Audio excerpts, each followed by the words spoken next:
Hello, this is Suzanne, the writer and photographer for the blog Barking and Partners, and this is Chloe Rue. We're documenting our pet-friendly journey north along the Pacific Crest Trail, and right now we are in a burn area where Cedar Creek Fire was last year, and it is devastating. This is awful. There's not even any trees left. There's just ash. So, kind of pulling at the heartstrings today, that's for sure. Today is June 26th. It's a Monday. And we woke up early. We enjoyed some pancakes at our campsite. I went for a morning swim. It was so warm. The water was warm. Once I got out, it wasn't so warm. And yeah, it was a good morning. And we pretty much ended up walking right into this area. I have asthma, and this first section was just ash. So that was really triggering for my poor lungs. So I'm a little bit more short of breath today. My apologies. We're already one inhaler puff in. So yeah, I just was thinking as we're walking through this area of how much the climate has changed, and how completely devastating it is. The reason all the trees are dead because they weren't able to put out the fire. Like, they just couldn't. So normally, even when trees fall, they still will absorb carbon, and they'll still exude oxygen, according to this really cool research article I read about trees and fires. And this situation, I don't even know if that's happening because they're all dead. It's so sad. So it is nice to see there's some grass, just little blades of grass working so hard to come up, little bits of green throughout all the black and all the ash. So that's hopeful. And this burned last year for a very long time. And it was the fire that made the air quality in Portland and in Eugene the worst in the world. And this was just last year. The trail just reopened this week. So who knows, we might be the first ones to go northbound on it. But yeah, this is so sad. So it just makes me want to encourage everyone to do everything you can to protect the planet. And there's like little things that I've started doing. You know, I could do more. One of the goals I have is to have a electric bike, so that when I'm doing home health assignments for work, I'm not using quite so much fuel. I mean an electric motorcycle, not like a bike, because I have to drive a lot for home health, and I just feel bad for the environment for it.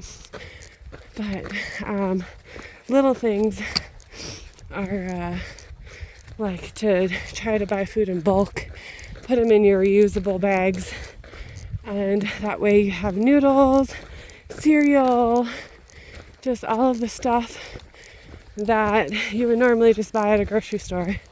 You can get it in bulk and avoid using that plastic. You know, ride your bike to the grocery store once a week even. There's so much we can do now to try to influence the planet in a better way. You know, I celebrate Earth Hour every year in March. I'm just shutting off my lights, and it's just a promise to like do everything I can to protect the planet. And I wasn't really as environmentally conscious until, oh, there they are. There's the three sisters tucked way over there. I'll zoom in on them in a second. But I wasn't environmentally conscious like this until after I lost my home in a fire. My little traveling camper home, which was my first home that really felt like home after college. And it came everywhere with me. It was Chloe's first home. And yeah, we just parked in the path of wildfire in Medford, and it was gone. And every year, hundreds of people lose their houses, and hundreds of people and animals are hurt or die in wildfires.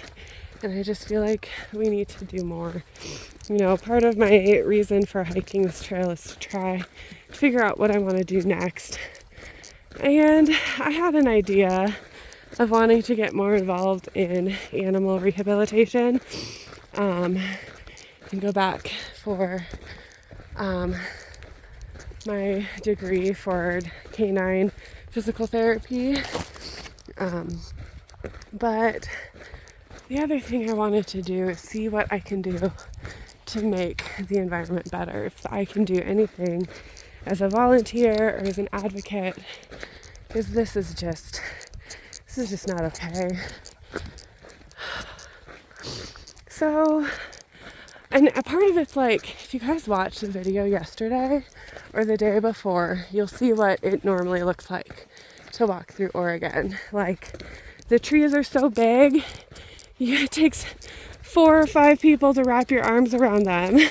The ground is just so soft and just so full of life, and they're just covered in lichen, and that old man's beard has a symbiotic relationship, and they just grow together, and it just covers the whole trail in just this beautiful pine scent and just a canopy of trees and lichen.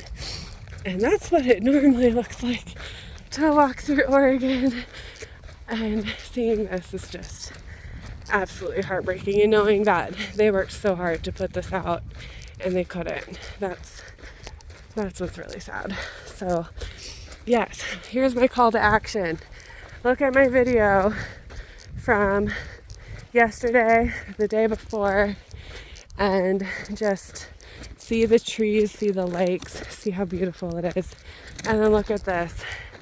Look at this ash. Look at this just death. Like, there's no life here. Nothing is alive anymore. And, you know, if you have any ideas for what I can do to be a better advocate for for environmental, conservation, let me know in the comments. I know there's just so much out there that you can do, but I want to get my feet and my hands dirty and plant things and make things grow and just stop these fires. I don't want to be a firefighter because I have asthma, so that would walking through ash is triggering my asthma. Working on wildfires is not really an option for me. Let me know what you're doing. The little things, the big things. What are you doing to support the environment? What are you doing to help yourself learn the science behind climate change and wildfires? Let me know, because I'm interested in everything, and it's been a big part of my life for the past 3 years. So I already talked a little bit about the things I've been doing in buying bulk foods, getting rid of my single-use plastic, trying to restrict my waste to a mason jar. I haven't quite gotten down to a mason jar yet, but I've gotten down to a teeny tiny can in the little red camper. And I try to only take it out once a week or once every other week. But I can even be better with being waste free. Yeah, and just getting outside and learning about it and seeing this, that is part of what I think is important as we learn and as we grow and as people. So yeah, I hope you guys are doing good. Chloe's doing great. We haven't hit any lava rock. It's just been ash. So haven't been able to see how their paws handle that with the wax on. Yeah, she is carrying some of her food right now. My pack is so heavy. I got a lot of great food in the last resupply box, but I might have overdone it a little bit because in the dog food department, my pack feels like it weighs 1,000,000 pounds today. But that's all right.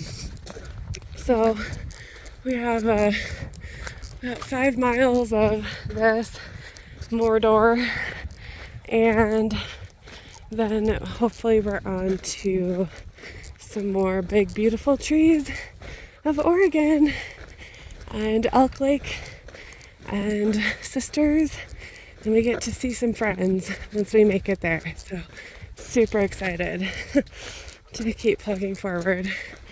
I hope you guys are all doing well. Happy tails, happy trails. Keep your head up when you go through Mordor. Cheers.